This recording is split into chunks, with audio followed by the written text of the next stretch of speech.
labdien vai labvakar visiem. Man mazliet jāatvainojas, jo es savā ziņā aizvietoju neaizvietojamu cilvēku šeit, Viktoru Freibergu. Es nebūšu ne tik asprātīgs kā viņš, ne arī tik dziļi domājošs par šo tēmu, kā viņš varētu būt, bet es centīšos kaut kādā veidā jūs mazliet ievadīt šīs dienas filmas skatīšanās pieredzē, jo šīs dienas filma, kuras plakātu vai attēlu jūs redzat šeit priekšā, un nosaukums Pauls, un Pauls savā ziņā pat varbūt līdz galam neraksturo šīs filmas specifiku, jo īstenībā šīs filmas vāciskais nosaukums paredz leģenda par Paulu un Paulu. Tātad īstenībā tur ir kaut kāda veida šis mitoloģiskais vai ar pasakām saistītais moments, kas arī filmas stilizācijā un kaut kādā veidā tādā ļoti, ļoti radošajā filmas pasaulē, tēlainajā pasaulē viņš arī parādās. Šī filma savā ziņā ir viens no tādiem pierādījumiem tam, kādā veidā darbojās filmu cenzūra, varas ietekme uz kino, un kādā veidā kino ar kaut kādu savu varbūt ļoti lielo spēku, estētisko spēku ir spējīgi uzlaust šo te politisko varu, uzlaust kaut kāda veida ideoloģiskus uzstādījumus, ierobežojumus un tā tālāk. Bet viss tas sākās pavisam savādāk. Tad tas, par ko es šodien gribētu parunāt, tas ir par to, kā Vācu Demokrātiskā republika un tajā veidotās filmas savā ziņā ir labs piemērs vai īstenībā negatīvs piemērs tam, kādā veidā darbojās autoritāros režīmos, darbojās kino ražošana un kādā veidā šīs te varas attiecības ar kino veidotājiem īstenībā ir ļoti, ļoti specifiskas un kā viņas kaut kādā veidā, kā šīs te ideoloģiskie uzstādījumi, kā viņi pārceļ uz filmu veidotāju darbiem, vai tieši otrādi atgrūžās no tiem. Un, lai sāktu šo tēmu, īstenībā ir mazliet jāatgriežās vēsturē, mazliet jāapskatās uz laiku uzreiz pēc Otrā pasaules kara, kad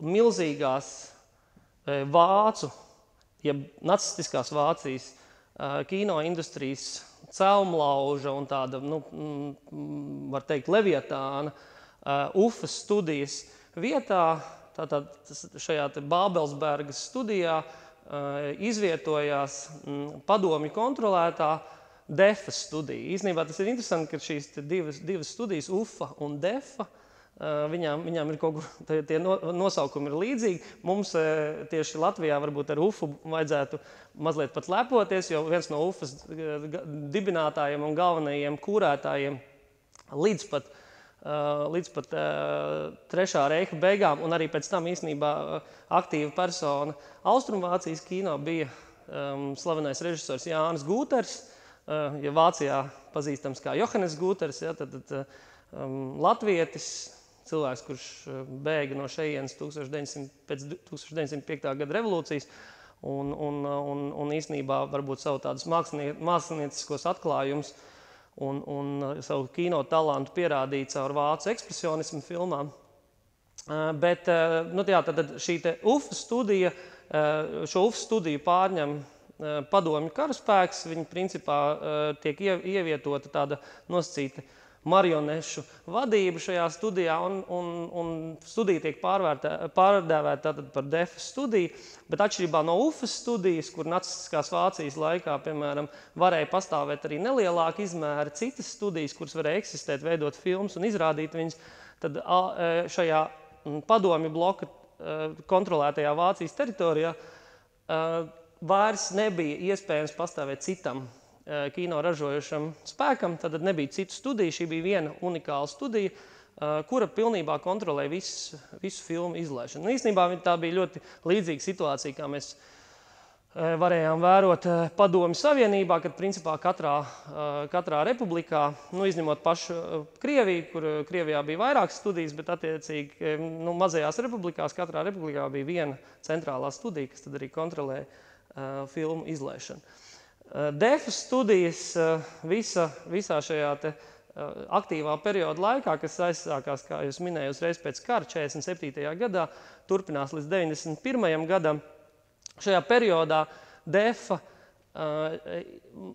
izveido, pirmkārtām tas filmu skaits var likties ļoti liels, viņš ir aptuveni 7000 filmas, bet no tām aptuveni 900 līdz 950 filmām tās ir filmetrāžas spēļu filmas. Ja? Vienalga šis skaitlis ir ļoti ievērojams, tas patiešām ir, tā kā, pat var teikt, tāds Hollywoodas kino industrijas cienīgs, ja? Bet to lielā mērā var skaidrot ar vispār kino popularitāti Vācijā, kas vismaz jau nacistiskajā periodā mēs redzam, ka tas ir viens no tādām standarta izklaides formām, un arī vēlāk Austrumvācijā tas turpinās, un šī studija ļoti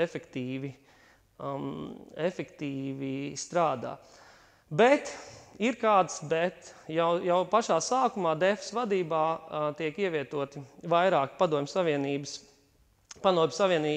kino industrijas pārstāvji, kas ļoti rūpīgi kontrolē to, kādas filmas iznāks uz ekrāniem. Lai to padarītu mazliet šķietami demokrātiskāku, tad šajā procesā šo procesu sāk savā ziņā ietekmēt, bet īstenībā tā kontrolas forma vienkārši tiek apslēpta. Veidojās tāda kā neatkarīgo kino vērtētāju savienība. Tas ir tāda, apmēram, tā kā jūs būtu, atnākuši uz kinoteātru, jums ir tiesības tagad izlemt, vai filmu izlaist uz ekrāniem vai neizlaist. Un tad ir šie neatkarīgie vērtētāji, patiesībā neviens no viņiem nebija neatkarīgs, it nemaz. Tie bija īstenībā ļoti konkrēti vervēti cilvēki, kuri izdarīja lēmumus ne tikai par ārzemju filmu izplatīšanu Austrumvācijas teritorijā, tātad Vācijas Demokrātiskajā republikā, bet arī uz vietējām filmām, kuri tad attiecīgi šie cilvēki skatījās filmas, un ja viņi pamanīja kaut kādu veidu nobīdes no oficiālās politikas, tad attiecīgi viņi vērsās pret šīm filmām.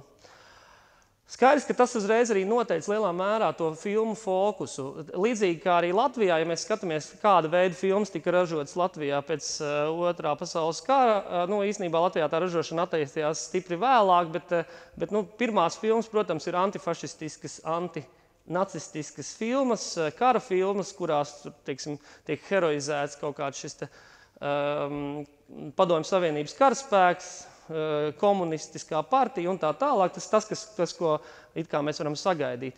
Un patiesībā šajā cenzūras situācijā, kad ir nepieciešams, kad partija ir tā, kas kontrolē visu šo saturu, ko DEFA studija veidoja, tātad sociālistu vienības partija, kas bija centrālā partija un vienīgā partija Vācijas Demokrātiskajā republikā, un principā visas filmas kaut kādā veidā viņām bija jātiek apstiprinātām caur šo centrālo komiteju un caur šo, jau, kā es teicu, neatkarīgo ekspertu vērtējumu pēdiņās. Tad attiecīgi visas šīs filmas, viņas arvien vairāk un vairāk sāk virzīties kaut kādā tādā ļoti jau tādā ideoloģizētā virzienā, jo sevišķi tas bija saistīts, ka filmas, kuras kaut kādā veidā mēģināja skatīties uz Vācijas tagadni, uz to brīdi, kurā filma tika veidota. Tāpēc lielākoties paši režisori, un tad tur bija nemazums patiešām ļoti talantīgi režisori, tāpatās arī nemazums talantīgu aktieru, īstenībā mīlēja virzīties kaut kur tādā pilnīgi escapisma virzienā, arvien vairāk sāk uzņemt pasaku filmas. Austrumvācijas kino ir vienkārši superbagāts ar pasaku kino. Viņš arī atceļoja līdz Padomju Savienībai, arī šeit prokātā viņu varēja skatīties. Tāpatās vēl viens virziens, ko iespējams daudzi, kuri mana vecuma vai vecāki cilvēki atcerās, ir tas saucamais sarkanais vesterns. Ja jūs atceraties tādu ģeniālu aktieru kā Gojko Mitičs, kurš tēloja tādu mūžīgo varoni Oceolu, tad tās bija filmas, kuras rekonstruēja it kā standarta westerna schēmu, šo te westerna žanru, tādu, kā mēs viņu pazīstam no Amerikas kino, bet tikai viss bija apgriezies otrādi. Pēkšņi, teiksim, ja western kino bieži tieši indiāņu ciltis bija tās, kas bija negatīvi vērtējums, ka viņas bija agresīvas, viņas bija tur slepkavniecisks un tā tālāk, tad šeit viss bija pagriezies, paši šie te Amerikas rietumu iekarotāji, baltādainie amerikāņi tika vērtēti kā šie agresori, un tā pašā laikā indiāņi bija tādi kā komunistiskā dzīvesveida paudēji. Un tādas filmas bija, tā kā šo filmu ražošana kļuva ļoti, ļoti aktīva, tieši pamatā pateicoties šim vienam konkrētajam aktierim, Gojko Mitičam, kurš kļuva par šo filmu tā kā centrālo varoni. Tāpatās tika veidotas dažādi veidi tādas nevainīgas literārās adaptācijas. Kopumā iztrūka tādu aktīvu sociāli kritisku filmu.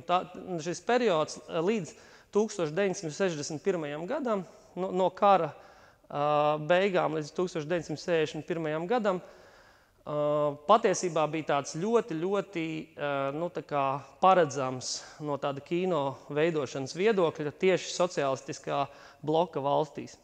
Bet 61. gadā, kā jūs noteikti zinat, notika kāds diezgan nozīmīgs notikums Vācijas vēsturē, tātad Berlīnas mūra uzcelšana, augusta dienas, kad pēkšņi parādījās dalījums Berlīnas pilsētā, pēkšņi situācijā, kad Berlīna bija iepriekš bijusi visvieglākais veids, kā no Austrumvācijas nokļūt Rietumvācijā, pēkšņi tā kļuva par vissarežģītāko vietu, kur veikt šādu veidu tā kā pārgājienu no uz. Un attiecīgi šī te mūra uzcelšana pēkšņi pilnīgi pretēji tam, kā mēs varētu iedomāties, izraisīja vai pat ļāva radīt ļoti spēcīgus kinematogrāfiskus darbus, ļāva autoriem pēkšņi izpausties tādā ļoti radošā veidā. Un tas iemesls lielā mērā bija tādēļ, ka mūra uzcelšanas savā ziņā negatīvais fakts, un arī tādā ziņā, kā tas atstāja uz cilvēkiem kaut kādu tādu nospiedošu efektu, un arī šis dalījums, ka bija nepieciešams it kā radīt iespēju, kad ir savā ziņā pats režīms ir kaut daļēji liberāls, un ka kino varētu būt tas virziens, kur šī liberālā attieksme tiktu izpausta. Bet ir skaidrs, ka kino ļaudīm īpaši ilgi liberāliem nevar ļaut darboties, jo viņi ļoti ātri sāk nodarboties ar dažādu radikālu schēmu, dažādu radikālu formu radīšanu, eksperimentiem, dīvainām stāstniecības formām, un galu galā beigās viņi kļūst vēl pēc tam agresīvi vai politiski kaut kādā veidā kritiski, sociāli kritiski pret režīmu. Un savā ziņā tā tas arī notiek. Un tādēļ 1965. gadā, kad notiek 11. un tas ir vēsturiski ļoti tāds svarīgs, arī Austrumvācijas, Vācijas Demokrātiskās republikas vēsturē svarīgs punkts, kad notiek 11. plēnums tieši šai sociālistiskai vienības partijai, centrāla komiteja, kura uz to brīdi ir piedzīvojusi lielu kaunu dēļ tā, ka ir izgāzusies iepriekš tāda izceltā vai tāda iedomātā ideālā ekonomiskā plāna realizācija, tad nav notikusi tā saucamā jaunais ekonomiskais plāns. Turklāt viņa radītājs Ēriks Apfels, kas bija tā kā ekonomikas ministrs vai tas, kurš principā plānoja šo jauno ekonomisko plānu, izdarīja pašnāvību tieši plēnuma laikā, tad attiecīgi pēkšņi šis plāns, par ko bija paredzēts plēnumā runāt, kļuva vismazāk svarīgais. Un pēkšņi vajadzēja kaut ko citu, par ko runāt. Un šie vecie komunistiskie, gerontozauri izlēma, ka varbūt parunājam par kino. Un viņi nolēma runāt par kino, un ļoti ātri tā runāšana par kino nozīmē to, ka vispār mēs te kaut kādas pārāk liberālas filmas esam sākuši taisīt. Kaut kas nav kārtībā ar to visu, vai ne? Tā kā kaut kas ir fundamentāli nepareizi. Un tajā brīdī top uzsaukums Vācijas Demokrātiskās Republikas kino industrijai, DEFA studijai pārtraukt radīt filmas, kuras kādā veidā var ideoloģiski apdraudēt šo te politisko režīmu, kas ir komunistisko režīmu vai sociālistisko režīmu, kas ir šajā Vācijas Demokrātiskajā Republikā, un vienlaikus aizliegt šajā konkrētajā 1965. Gadā aizliegt 12 filmu iznākšanu. Ja mēs, teiksim, Latvijas apstākļos mēs viņus pazinām kā plaukta filmas, tad Vācijas Demokrātiskajā Republikā viņas pazina kā trušu filmas.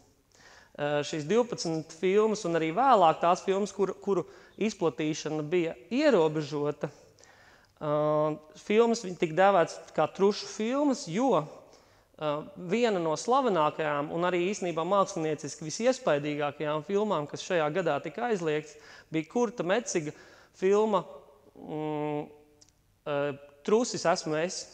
Filma īstenībā par vienu parastu viena restorāna oficianti, kuras brālis ir apvainots, ka viņš ir izplatījis kā kaut kādus pret režīmu vērstus izteikumus, viņš ir apcietināts un pret viņu ir tiesas process. Un īstenībā šajā filmā ir ļoti maz kaut kāda tāda lieta, pret ko tā kā īsti iebilst. Vai ne? Mēs neredzam to, kāpēc šī filma tik ļoti likās bīstam pašam režīmam. Un tomēr šī filma kļuva par tādu paraugu filmu, ka jā, tā ir tā filma, kura īstenībā būtu jāizliedz kā viena no pirmajām. Attiecīgi, tas bija liels tāds pārsteigums, jo Kurts Mecigs bija tā laika varbūt pats slavenākais Austrumvācijas režisors, cilvēks, kurš patiešām bija radījis ļoti, ļoti spēcīgus arī tieši šos te iepriekš kara filmu piemērus, un tad patiešām ļoti, ļoti ievērojams cilvēks, un tāpēc šīs filmas aizliegšana nāca kā pārsteigums. Visa šī mana salīdzinoši garā ievada, vai manas uzrunas pirmās daļas nobeigumā, es gribētu jums parādīt nelielu fragmentu no filmas, kas saucās Aizliegtās filmas. Tā ir dokumentāla filma, kas tika radīta, sākotnēji tika radīta, lai 2005. Gadā MoMAs muzejā Ņujorkā pierādītu, ka īstenībā šis īsais periods no 61. gada līdz 65. gadam Austrumvācijā bija pilnīgi tieši attiecībā uz kino bija milzīga tāda radoša eksplozija, un īstenībā šis 65. gads un šajā 65. gadā aizliegtās filmas, jeb šīs trušu filmas, īstenībā šis aizliegums nespēja apstādināt šī radošuma turpināšanos arī turpmākajos gados, neskatoties to, ka valsts daudz rūpīgāk sāk izvērtēt filmas, kas iznāca. Un tieši šis te eksplozijas periods no 1961. gada līdz 65. gadam, kad tas it kā tiek apstādināts caur šo 11. plēnuma lēmumiem, kas tajā plēnumā tiek pieņemti, tad attiecīgi šī eksplozija, radošā eksplozija, neskatoties uz to, ka tika ietekmēts šo filmu izlaišana, atsevišķi režisori zaudēja savu darbu, tomēr pats šis kāds radošais moments, viņš no DEFA studijas savā ziņā vairs nepazuda. Viņš bija sastopams ik pa laikam, kāds no režisoriem spēja radīt darbu, kas savā ziņā spēja kaut kādā veidā iebilst pret pastāvošās varas uzstādītajiem ierobežojumiem, pret ideoloģiju, pret kaut kāda veida šo te politisko sašaurinājumu. Un viena no tādām filmām, un absolūti var teikt unikāla filma, ir šīs dienas filma Pauls un Paula, filma, kas ir tapusi 73. gadā, filma, kura stāsta īstenībā par savā veidā par vienkārši divu cilvēku attiecībām. Tā ir Viņa ir vienlīdz traģiska, cik viņa ir komiska, viņā ir melodramatiski elementi un dramatiski elementi. Viņa ir filma, kurā īstenībā tas centrālā lieta ir vienkārši tas, cik savā ziņā dzīve vienlaiks ir triviāla, un tomēr šai dzīvē ir iespējams kaut kāda šī unikālā, romantiskā situācija, sastapt kaut kādu īpašo cilvēku. Īstenībā mēs pat varam teikt, ka tās filmas premisa, pat tā ideja ir salīdzinoši banāla. Bet te pašā laikā šie divi cilvēki, viņi ir ievietoti tā laika Vācijas Demokrātiskās republikas tādā stilizētā atveidā. Kur ir gan kaut kāda veida šie birokrātiskie uzstādījumi, gan mēs jūtam kaut kādu šo politisko kursu, gan mēs jūtam, ka viņu dzīvesveids savā ziņā, lai arī atbilst reālajam cilvēku dzīvesveidam, bet nav pieņemams no kaut kādas tās partiskā skatu punkta. Tur filmā ir jūtama ļoti spēcīga gan tāda rietumu kino ietekme. Filmā ir ļoti daudz dažādi sarežģīti, var teikt par tādi stilizēti eksperimenti, vizuāli eksperimenti, kas arī savā ziņā bija nepieņemami varai. Šī filma, lai arī neskatoties to savu nevainīgo saturu, tomēr viņa patiešām satrauca gan šos neatkarīgos pēdiņās vērtētājus, gan arī partijas centrālu komiteju. Un filmu sākotnēji bija paredzēts aizliegt. Bet tā kā Eriks Honekers, kas bija tā brīža centrāla komitejas vadītājs, filmu bija redzējis un saprata, ka īstenībā šī filma, ja viņa kaut kādā veidā izkļūs ārā no šiem ierobežojumiem, tad kļūšanas par trušu filmu, ka viņa īstenībā būs absolūti tāda eksplozija jaunu cilvēku vidū un ka viņa īstenībā varētu sašūpot tos politiskos pamatus valstī vēl spēcīgāk, ja viņi būs ierobežoti, ja viņi nebūs iespējams skatīties. Un tāpēc tika pieņemts lēmums šo filmu izlaist. Šī filma attiecīgi kļuva par visu laiku, runājot tieši par pieaugušo filmām, tad viņi kļuva par visu laiku skatītāko Vācijas Demokrātiskās republikas filmu. Viņai bija milzīgs skatītāju skaits, vairāk miljoni, kas priekš Vācijas standartiem bija ļoti augsts rādītājs. Un filma kļuva par pilnīgi tādu kulta objektu, kuram joprojām ir savi sekotāji, joprojām šai filmai ir kaut kāda veida šī rezonance. Un savā ziņā filma, kur to savu politisko liberālismu, lai arī kaut kā atklāti nepauž, bet joprojām mēs viņu pieminam šajā kontekstā kā tādu iespēju savā ziņā, tieši pateicoties kaut kādam mākslinieckam spēkam, tomēr būt arī politiskam instrumentam. Filmu mēģināja arī otrais, tad vienreiz viņi mēģināja apstādināt viņas izplatīšanu vai izlaišanu jau tad, kad šī filma iznāca 73. gadā. Pēc tam viņu mēģināja vēlreiz neļaut rādīt, tas jau bija 80. gadu sākumā, un tas bija saistīts ar filmas galveno aktieru Angelikas Domrozes un Vinfrīda Glacedera pārbēgšanu uz Rietumvāciju. Tā, starp citu, bija ļoti raksturīga Defas aktieru tradīcija, ka līdz 80. gadu sākumā visi slavenie aktieri jau bija pārbēguši uz rietumiem. Un savā ziņā, ja visas filmas, kurās viņi piedalījās, būtu jāaizliedz, tad principā visas filmas būtu jāaizliedz tās, kas iepriekš tikušas radītas studijā. Un tas, ka šie cilvēki bija pārbēguši vai aktieri bija pārbēguši, tad attiecīgi tas vēlreiz raisīja šo diskusiju un vēlreiz, principā, publikas viedoklis un šis te filmas kults neļāva notikt šim te ierobežojušam, cenzējošam aktam, ka neļaut šai filmai tikt izrādītai. Līdz ar to mēs varam teikt, ka šī filma, atšķirībā varbūt no tām trušu filmām, kuras savu pirmo izrādīšanu piedzīvoja tikai pēc 90. gada, šī filma ir pierādījums jau kaut kādām šīm sekām. Tam, ka ja ir kaut kāda veida spēcīga, radoša mākslinieciska tendence, pat autoritārā režīmā, tad kaut kāda veida šis te spēks paliks, viņš kaut kādā veidā turpināsies, un kaut kādas filmas pārkāps šos te ierobežojumus un varēs tikt vai piedzīvot savu skatītāju, piedzīvot savu izrādīšanu uz ekrāna. Tagad es šo garo sākumu runu mēģināšu vēl kaut kā nopaļot.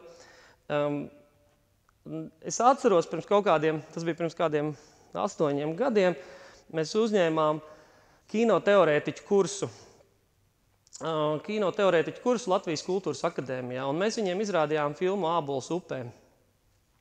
Filmu, kuras operators bija mans tēvs, Dāvis Sīmans seniors, un es atceros, ka studentiem pēc filmas noskatīšanās, mēs bijām iepazīstinājuši ar sevi pirms filmas, un viņi zināja manu vārdu, un attiecīgi pēc šīs filmas noskatīšanās daži studenti bija iesnieguši tādas esejas, kur viņi bija tā kā par filmu aprakstījuši un rakstījuši, ka jums ir brīnišķīgi izdevies operatora darbs šajā filmā.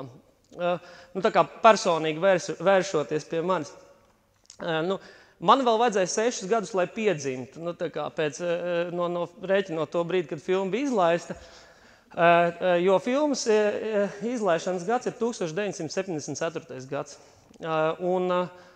Jāsaka godīgi, tad, kad es pirmo reizi skatījos Pauls un Paulu, man bija pilnīgi šokējoša pieredze, jo es pēkšņi sapratu, ka ir 2 filmas, kuras savā starpā ir metušas milzīgus savstarpējus tiltus, filmas, kurās ir milzuma daudz līdzības un savā ziņā, kuru kaut kāda veida šķietami bezrūpīgais, romantiskais saturs slēpj sevī ļoti daudz poētiskus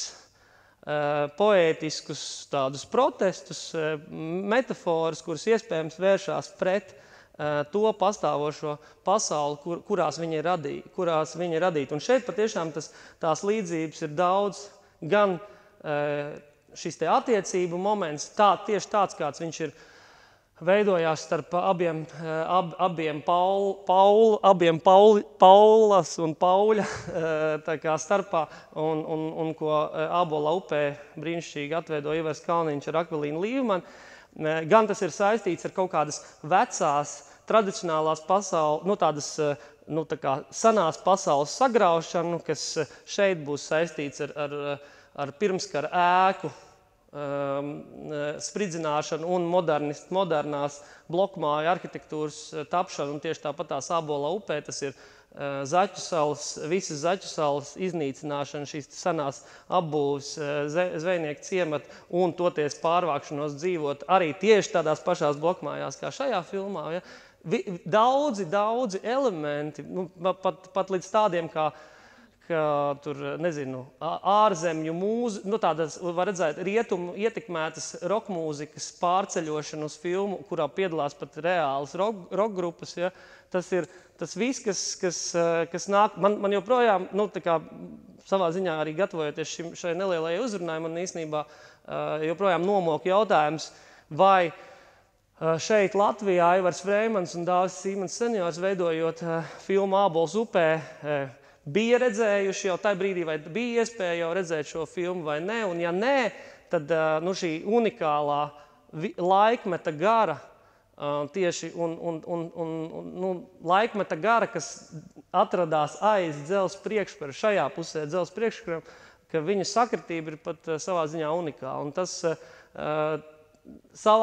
tāpēc es patiešām novēlu jums tādu labu skatīšanās pieredzi. Filma patiešām jūs pārsteigs ar ļoti daudz ko, ar savu interesanto gan scenogrāfu darbu, gan ar epizožu sapņainumu un daudzām citām lietām.